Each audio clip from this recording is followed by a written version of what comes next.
¿Qué tan cierto es que supuestamente Sánchez había antes insultado a Milei señalándolo de cocainómano y fascista, cosa que de ser cierto tampoco sería mentira? No, Sánchez no dijo nunca nada de eso. Fue un ministro, Óscar Puente, el que se refirió a él como cocainómano, no, como alguien que consumía sustancias. Yo lo siento mucho. Pero es que Milei le había estado presumiendo a un entrevistado, a Jaime Bailey. A Jaime Bailey le había estado presumiendo de cuando él fumaba marihuana, ¿no? Chico, pues si fumabas marihuana y se dice que consumía sustancias, pues consumía sustancias. Oye, yo en una época bebí. Me dicen, oye, es que tú eras un borracho. Algunas veces sí me emborraché. Sí, bebía. Pues sí, ni modo. Que ya no lo hago hace 30 años. Bueno, ya no lo haces hace 30 años. Pero hace 30 años lo hiciste. Llamarle fascista no me parece tan equivocado, sobre todo por el tipo de gente con la que está trabajando, con la que está unido, con Le Pen, con Meloni, con Abascal. Meloni concretamente, pues una mujer que ha reivindicado el fascismo de Mussolini, es decir, que le ofende. Es como si Pablo Iglesias se ofende porque le digas comunista, o yo me ofendo porque me digas socialdemócrata. Pues no. Entonces, no, fue un ministro. Y el ministro, por cierto, hasta donde yo recuerdo, dijo que no debía haberlo hecho y que lo sentía mucho. Pero vamos, si quieres, vamos por allí, pero vamos a empezar por allí, pero esto tiene sus problemas. Mira, Milei, como Trump y como López Obrador y como otros, pretende que haya una separación entre el individuo, la persona individual, el ciudadano común y corriente, y el jefe de gobierno, jefe de Estado, presidente, primer ministro, etc. Es decir, que él puede actuar como ciudadano privado en unos ámbitos y actuar como jefe de Estado en otros ámbitos, y no se puede. Cuando tú asumes este tipo de trabajos, no son para que tú trabajes de 9 a 5, soy heladero. Y a partir de las 5 de la tarde, pues soy Pepe Pérez y no tengo nada que ver con los helados, y todo lo que diga yo será absolutamente independiente de los helados que vendo, de la heladería donde trabajo, de la ropa que uso cuando soy vendedor de helados, etc. En el mundo privado se puede hacer eso, pero cuando eres representante de todo un país, te han elegido para que lo seas, pues no es para que lo seas de 9 a 5 o de 10 a 4, sino que eres el presidente de la República, en el caso de Milei, para todo el día, todos los días hasta que termine tu mandato. Y no te estás representando a ti mismo, estás representando a todos los habitantes del país, los que te votaron y los que no. Los que votaron contra ti son también representados por ti y tienes una responsabilidad hacia ellos, independientemente de que tengas tus propias ideas, tu propio plan de gobierno, tu propio proyecto de gobierno. Esto es algo que una persona que tiene una limitación cognitiva tan evidente como la que tiene Milei, un tipo que habla con un perro muerto, parece no entender. Entonces, si acaso yo tengo menos libertades que el ciudadano común y corriente, pero por supuesto que sí. ¿Pero qué te creías, che? Claro que tienes menos libertades y muchísimas más obligaciones, porque el ciudadano común y corriente, el argentino de a pie, el argentino que trabaja en Santiago y en Corrientes y en Buenos Aires, no es presidente de la República. Escuchame una cosa, negro. ¿No ves la diferencia? Che, claro que tienes menos libertades, tienes más responsabilidades, tienes que tener una visión distinta y en el trato con los otros jefes de Estado, jefes de gobierno del mundo, no te puedes comportar como la clase de mamarracho que eres, sino que debes tratar de comportarte como el que representa a todos los argentinos y que en cada una de tus palabras y acciones se encuentra representado en la totalidad de la población, la historia, la economía, la política, la educación, la realidad territorial y geográfica de todo tu país. ¿Ok? Bueno, pues esto no lo entiende Milei, está mucho más allá de eso. Y entonces viene como ciudadano privado a una fiesta fascista y decide decir que esposa del presidente de gobierno español es una corrupta. Sí, si lo fuera sería muy grave, ¿no? Pero no lo es. Es decir, una persona es corrupta cuando las autoridades judiciales han llevado a cabo un proceso legal, proceso judicial, después del cual un juez determina, de manera por lo menos provisional en primera instancia, que esta persona ha cometido actos de corrupción.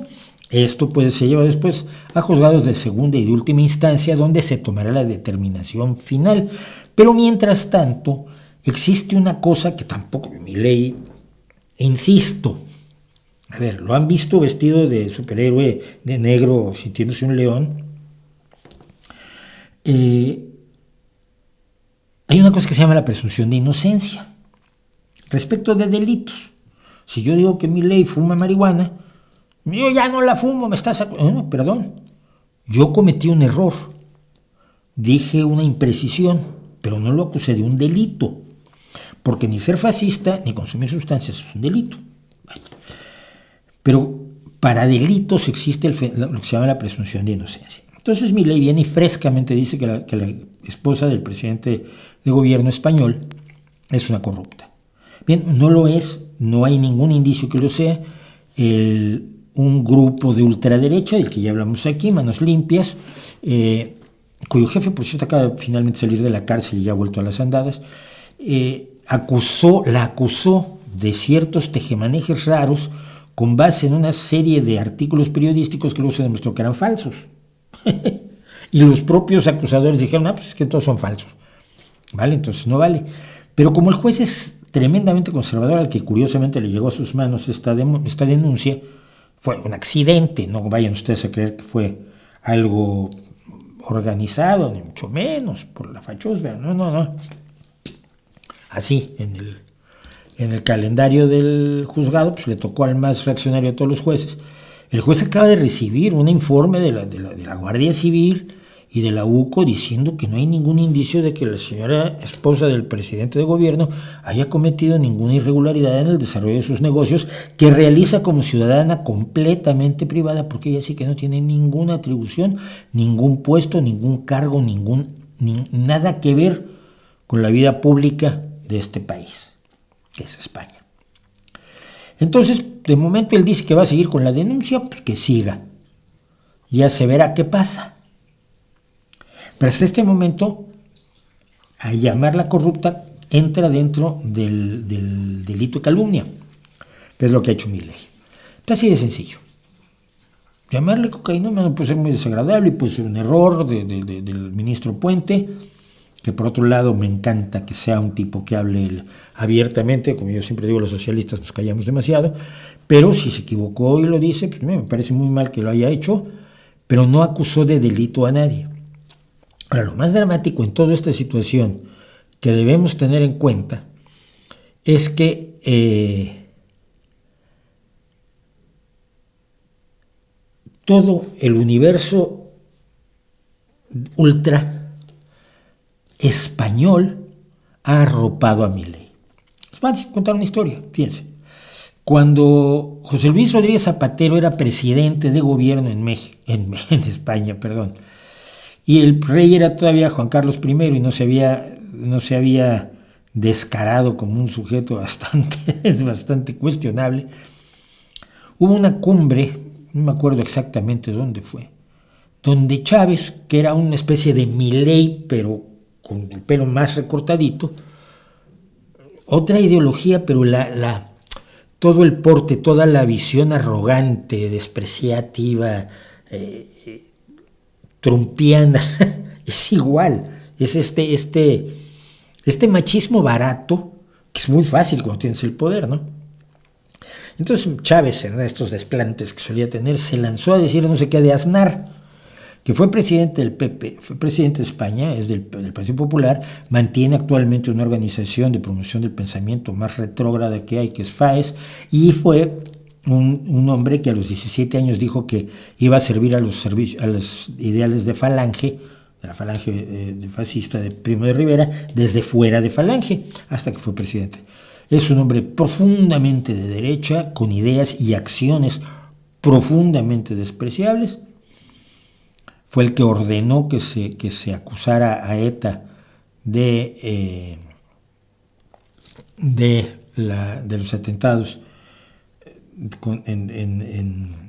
de los trenes en España, y precisamente porque sabíamos todos que no había sido ETA, porque era obvio que no había sido ETA, sino que había sido un atentado islamista, eso ayudó a que perdiera las elecciones y las ganara precisamente Zapatero. Y en esta cumbre que se llevó a cabo, se lanzó contra Aznar diciendo algunas barbaridades Hugo Chávez.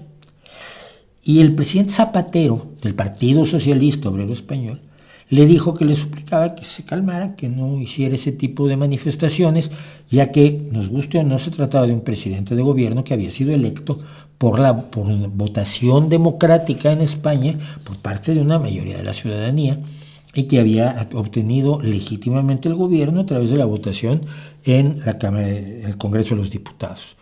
Y fue en esa misma ocasión cuando Juan Carlos I tuvo su último gran momento de gloria, cuando le preguntó a Chávez, que era absolutamente incontrolable, era una diarrea verbal la que tenía: ¿por qué no te callas?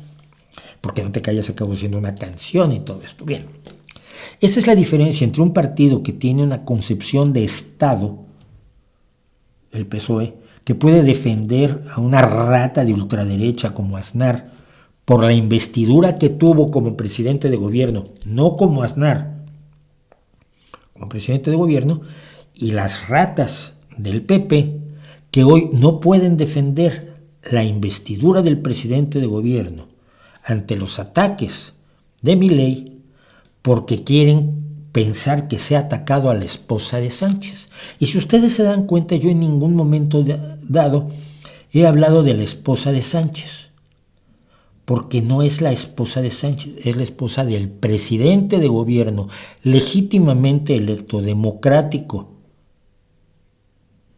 de España. Y tú tienes que defender al presidente electo de las agresiones de otras personas, te guste o no te guste el presidente que te tocó en ese momento. Se llama ser demócrata y se llama tener sentido de Estado. Lo que ha hecho el PP es ponerse de lado y luego hacer ahí como un comentario de, bueno, pues igual no debió hacerlo, pero es que como Sánchez es un...